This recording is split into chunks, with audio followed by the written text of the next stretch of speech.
I am excited to shoot and do this video. Why? Because the topic I am going to discuss today is one, a very much needed one, and two, it is a very, very interesting topic. Well, at least for me it is, and hopefully it does to some of you by the time I am done in this episode. Hi guys, welcome to another episode on Anything and Everything. My name is Essie, and today I will be discussing about sensuality versus sexuality. You had me right.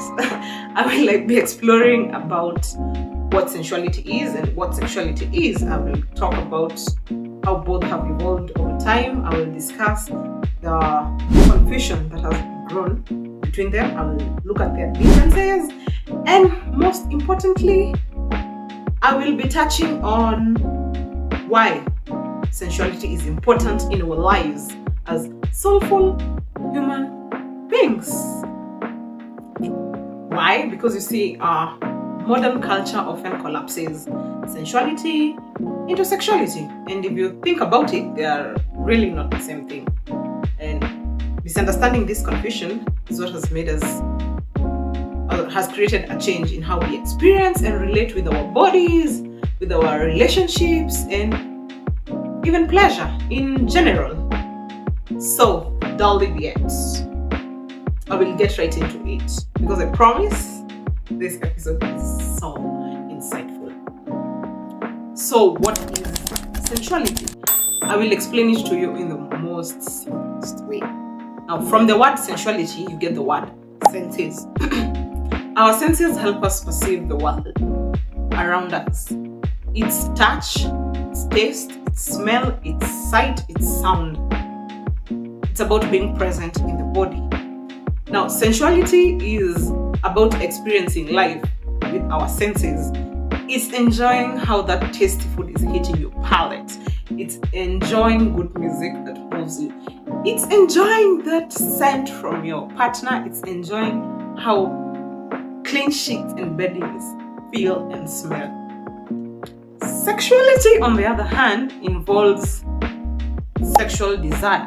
It's about intimacy. It's about reproduction. It's about identity, erotic identity.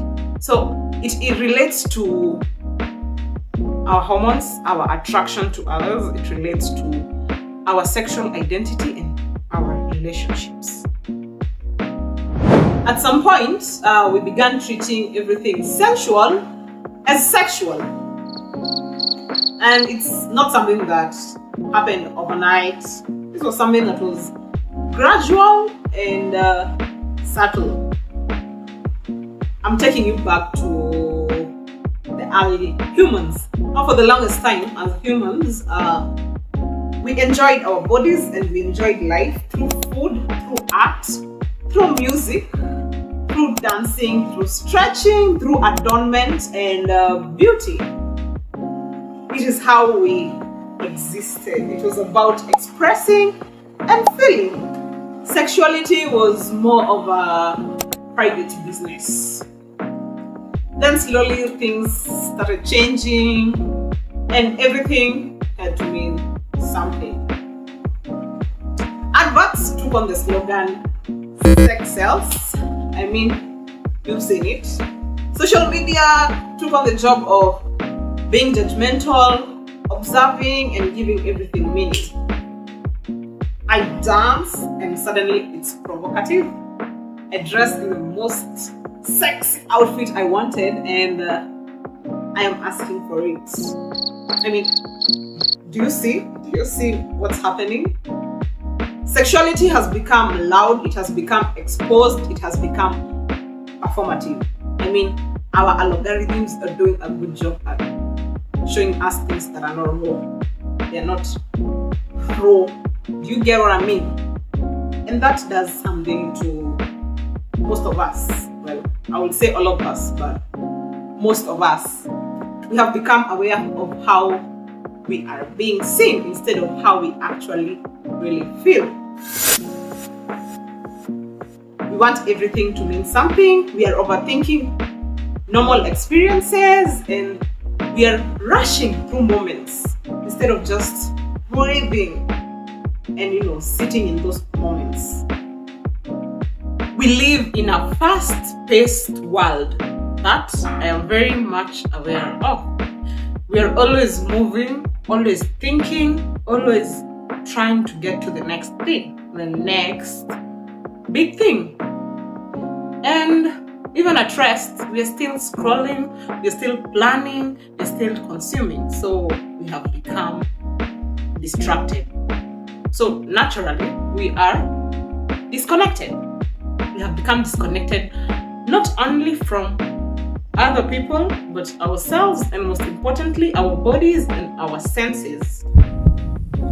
We live so much in our minds, we have forgotten what it really means to be present in our bodies and in our environment. We have forgotten how important it is to have a quiet mind and an awareness that the couch we are sitting on is comfortable, and the fact that we need a fleece blanket to complete the moment. And without overthinking it, that is sensuality. Sensuality is about bringing that awareness into our bodies and our present moments. It's about observing and noticing the trees swaying, any human activities happening around you, instead of just moving through them like a robot. Are you a robot? Now, let me introduce you to something that is hugely discussed but sometimes misunderstood. The masculine and the feminine energy. The animal and the animus, according to Carl Jung. How does it relate to my topic today? Well, stick around and find out. We all have both the masculine and the feminine energy within us. The masculine energy lives in the mind. It is structure, it is logic, it is execution, it is problem solving. It always wants to figure things out and get things done. On the other hand, feminine energy lives in the body. It's slower, it's intuitive, it's expressive, right? So in that space is where sensuality exists. So sensuality is not about doing, it's about feeling. And whenever we are disconnected, we are leaning more on the masculine energy. And we need a balance, because without the feminine energy, we feel empty, we feel rushed, and we feel so much disconnected in so many ways. And I like to think a lot of us operate on the masculine energy. And I don't blame you, I don't blame myself, because most of the contributing factors are barely in our control. Now, I will talk about the factors, but in another episode. But I'll mention one as I move forward. Patriarchy. Like I said, we need both. We need that balance. And we have practices like Buddhism that understand the importance of peace. So their idea basically is that whenever you're breathing, you have to be aware that you're breathing. It's some sort of meditation. It's literally what meditation is, being present. Some say it's breath work. So for them is stop trying to control or change, just notice. And I've had most people say that whenever they notice their breath or a heartbeat, it makes them anxious. And I probably think it's because it's not something that you're used to. So, kind of feels weird. And interestingly, it's connected to sexuality. So whenever you're engaged in an intimate act and you're disconnected from the senses, then the act kind of feels like a business. It feels mechanical, it feels rushed, or just mental. I know for a fact there are people who just get right into it, and some of them even close their eyes from some type of disconnection. Oops, just spilled. But honestly, I understand the shame that surrounds intimacy, and that's why I am all for doing it or participating in it when you want, whenever you're ready, and when you're in the mood to. Because presence is required. When you can feel their skin or the weight of their body, when you can feel the heat from their bodies, when you can feel the sense around, when you can slow down and engage every sense, then it changes the experience completely for you. It becomes something magical. I promise, from experience. So, slow dance and move your body any chance you get. Maintain and be present in that slightly uncomfortable eye contact. Touch hands, flutter a little, and stop rushing every movement. Slow down, walk slow, and smile, because why are you so angry? Take your time and actually enjoy the meal that you spent your money and time on. Then breathe and notice all the noise from the potatoes around you, because you see that atmosphere, that is being sensual, that is sensuality. It's not something extra, and sexuality is just a bonus, not anything that was ever guaranteed. So learn to enjoy your body, and in your own way, dress how you want, because at the end of the day, we experience life and we get to live life through our senses and through our bodies. So if we are comfortable, then navigating everything else becomes easier and happy and joyous. Now, I would actually be a bit cruel if I talked about all these and didn't share on ways on how to start leaning into your sensuality. It's a small practice, without all the inherited shame that tends to come with these things. And the thing is, most of us don't have a problem with being sensual. I don't have a problem with being sensual. The real struggle is when you start feeling judged, or when you feel like you are not allowed to be. So do this. Close your eyes and take your time. Find a nice place, a comfortable position. You can lay down, you can sit.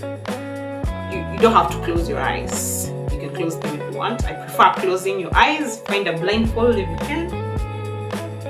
Take a deep breath and notice your environment. Just notice. Is it the birds or the crickets? For me, it's the crickets. As of the time I'm shooting the video, but in the morning it's normally the birds. What sense can you pick up on? Is it the morning dew? Hold on to something, touch something. How does it feel? Is it rough? Is it soft? Is it hot? Is it cold? Is it heavy? Is it light? It's a simple meditation, practice of meditation. Within time, you get to actually slow down and notice things more. Secondly, pick up on any kind of art and use it to express yourself. Be it writing, singing, painting, fashion, dancing, anything, you do it. And as I have been saying during this whole video, don't aim for perfection, because you're not trying to perform anything here. You're just trying to experience life. You're trying to express yourself in this earth. You're trying to romanticize life. That's what we say. Basically, that's it. I have reached the end of this episode, and I'm hoping it was as insightful as I had promised. I'm hoping you've learned that sensuality is not shameful and it is not sexual. I hope you've learned that you are allowed to just exist and experience. You do not need permission. It is your blueprint. If you liked this video, make sure to like, share, and comment. And as always, live, laugh, and learn. Ciao.